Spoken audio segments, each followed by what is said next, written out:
Hello friends, எல்லாருக்கும் வணக்கம். Big news for EPFO employees அப்படிங்கிற தலைப்பில் இபிஎஃப்ஓவும் எஸ்பிஐ பேங்க், அதாவது ஸ்டேட் பேங்க் ஆஃப் இந்தியா பேங்கும் சேர்ந்து இன்சூரன்ஸ் சம்மந்தமாக ஒரு முக்கியமான அப்டேட்டை கொடுத்துருக்குறாங்க.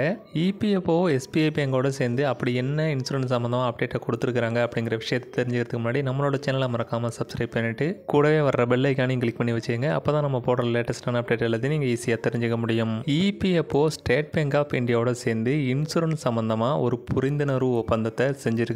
இபிஎஃப்ஓவும் எஸ்பிஐ பேங்கும் போட்டிருக்கிற இந்த புரிந்துணர்வு ஒப்பந்தம் மூலமா இபிஎஃப்ஓ உறுப்பினர்களுக்கு ஒரு சில இன்சூரன்ஸ் சம்பந்தமா பெனிஃபிட்ஸ் ஆனது கிடைக்க போகுது.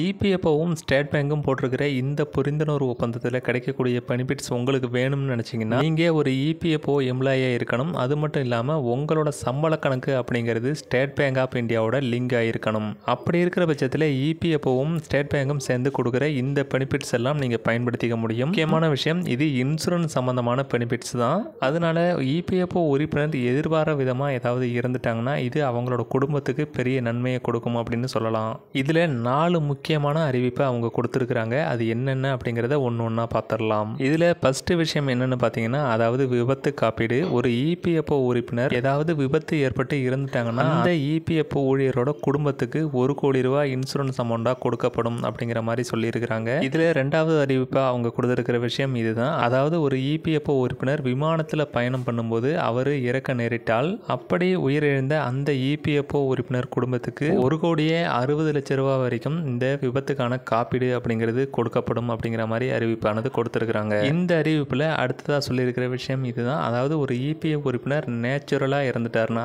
அதாவது இயல்பான உயிரிழப்பு, இப்படி உயிரிழந்த அந்த இபிஎஃப்ஓட உறுப்பினர் குடும்பத்திற்கு 10 லட்சம் வரைக்கும் இந்த இன்சூரன்ஸ் காப்பீடு கிடைக்கும் அப்படிங்கிற மாதிரி சொல்லியிருக்கிறாங்க.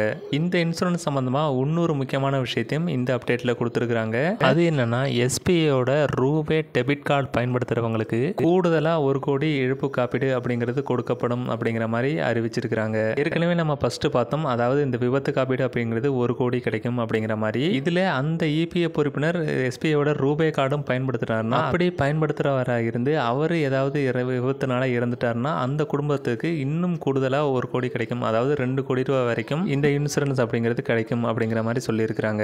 இந்த இன்சூரன்ஸ் பெனிஃபிட் எல்லாமே இபிஎஃப்ஓ உறுப்பினராக இருந்து அவருக்கு எஸ்பிஐ பேங்க்ல சம்பள கணக்கு அப்படிங்கிறது இருக்கணும். அப்படி இருக்கிற பட்சத்தில் தான் இந்த பெனிஃபிட்ஸ் எல்லாமே அவங்க பயன்படுத்திக்க முடியும். இதில் RuPay credit card debit card பயன்படுத்துகிறவங்களுக்கான அந்த பெனிஃபிட்ஸ் கிடைக்கணும்னா அவங்க 90 நாளைக்குள்ள ஒரு டிரான்சாக்ஷனையாவது பண்ணியிருக்கணும் அப்படிங்கிற மாதிரி சொல்லப்பட்டிருக்கு. சாலரி அக்கௌண்ட் அப்படிங்கிறது எஸ்பிஐல இருக்கணும். அது ஆக்டிவாக இருக்கிறது ரொம்ப முக்கியம். இந்த பெனிஃபிட்ஸ் எல்லாம் கிடைக்கிறதுக்கு ஒரு வயது வரம்பு அப்படிங்கிறதும் வச்சிருக்கிறாங்க. அதாவது 18லேருந்து 65 வயசுக்குள்ளே இருக்கிறவங்களுக்கு இது பொருந்தும். இதில் இன்னொரு முக்கியமான விஷயம் என்ன அப்படின்னு பார்த்தீங்கன்னா, சம்பந்தப்பட்ட இபிஎஃப் உறுப்பினர் ஒருவேளை தற்கொலை பண்ணிட்டாலோ இல்லை போதைப் பொருட்களை பயன்படுத்தி அது மூலமாக இறந்திருந்தாலோ அல்லது சட்டவிரோதமான ஏதாவது செயல்களில் ஈடுபட்டு அது மூலமாக இறப்பு ஏற்பட்டிருந்தாலோ இந்த இன்சூரன்ஸ் காப்பீடு அப்படிங்கிறது கிடைக்காது அப்படிங்கிற மாதிரியும் இதில் குறிப்பிட்டு சொல்லப்பட்டிருக்கு. இன்சூரன்ஸ் சம்பந்தமாக இபிஎஃப்ஓவும் எஸ்பிஐ பேங்கும் சேர்ந்து போட்டிருக்கிற இந்த புரிந்துணர்வு ஒப்பந்தம் மூலமாக கிடைக்கக்கூடிய இந்த பெனிஃபிட்ஸ் பற்றின உங்களோட கருத்துக்கள் என்ன அப்படிங்கிறத கமெண்ட்ல சொல்லிட்டு மறக்காம வீடியோவை ஷேர் பண்ணிடுங்க.